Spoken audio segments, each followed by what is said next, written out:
Hi అండి, సుధా అమర్ ఛానల్కి స్వాగతం.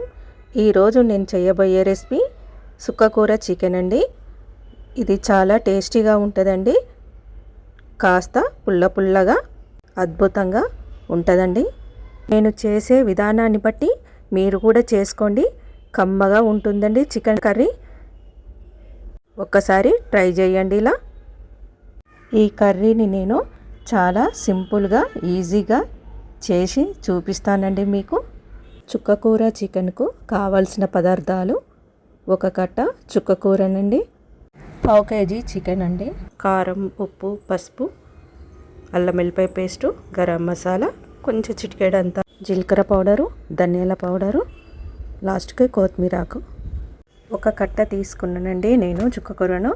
ఇది వాటర్లో కడిగేసుకోవాలండి ఒక 2 సార్లు. అందులో కొంచెం గల్లుప్పు వేసుకొని కడుక్కోండి.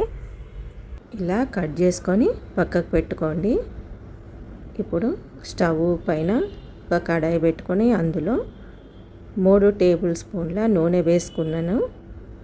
ఈ నూనె కాస్త వేడెక్కాలండి. ఇప్పుడు నూనె వేడెక్కింది. ముందుగా కట్ చేసుకున్న చుక్కకూరను వేసుకుందామండి ఇందులో. తర్వాత ఇందులో 3 పచ్చిమిర్చి కూడా వేసుకుందాము.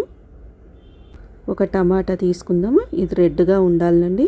ఇది కూడా ముక్కలు కట్ చేసి వేసుకోవాలి దీంట్లో. ఇది ఉడకనియాలండి బాగాసేపు. ఇలా కలుపుకొని మనం మూత పెట్టేసుకుందామండి. ఇలా మూత పెట్టేసుకుందాం ఒకసారి. కాసేపు మగ్గనిచ్చి ఇప్పుడు చూడండి ఉడికిపోయినాయి.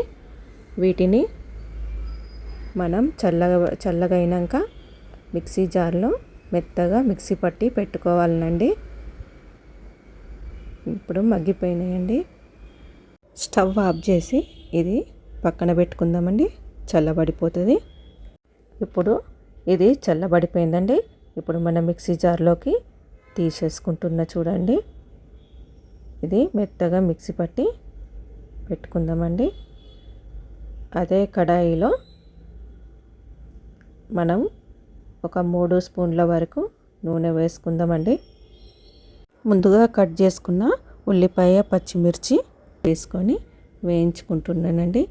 ఇవి గోల్డెన్ కలర్ వచ్చేదాకా వేయించుకోవాలండి. మాడనియద్దండి వీటిని.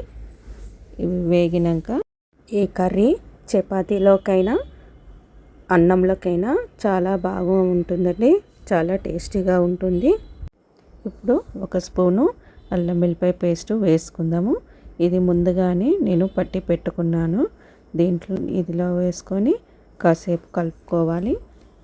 తర్వాత ఒక స్పూను పసుపు కూడా వేసుకొని కలుపుకోవాలండి, పసుపు వాసన పోయే వరకు. ఇప్పుడు పావు కేజీ చికెన్ అండి ఇది ముందుగానే నేను నిమ్మకాయ రసంతో కడిగి పెట్టుకున్నా. ఇందులో వేసుకున్నానండి. ఇప్పుడు ఇది కలుపుకోవాలి.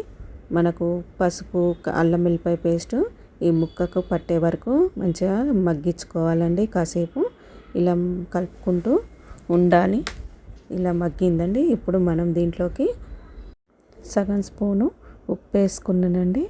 తర్వాత 2 స్పూన్ల కారము వేసుకొని బాగా కలుపుకోవాలి. ముక్కకు పట్టాలండి కారము, ఉప్పు. ఇలా కలుపుకోవాలి మంచిగా. ముక్క ఉడికేదానిక కలుపుకోవాలి కాసేపు. ఇది కొంచెం ముక్కకు పట్టినాక అప్పుడు మనం మూత పెట్టుకుందామండి. కాసేపు ఇలా కలుపుకుంటూ ఉండాలి. ఇప్పుడు మనం ఒక 5 నిమిషాలు మూత పెట్టేసుకుందాము.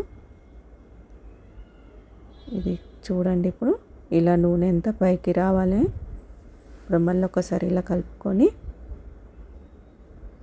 చూడండి. ఇప్పుడు మనం మళ్ళీ ఒకసారి మూత పెట్టేసుకుందాం. 5 నిమిషాల తర్వాత చూడండి ఇలా నూనె అంతా పైకి రావాలి. మళ్ళీ ఒకసారి మనం కలుపుకుందామండి. ఇలా ముక్క చూడండి, ముక్క కూడా ఉడికిపోయింది. ఇప్పుడు మనం ముందుగా పట్టుకున్న ఆకుకూరను ఇందులో వేసుకోవాలి. ఇలా మెత్తగా పట్టుకోవాలండి.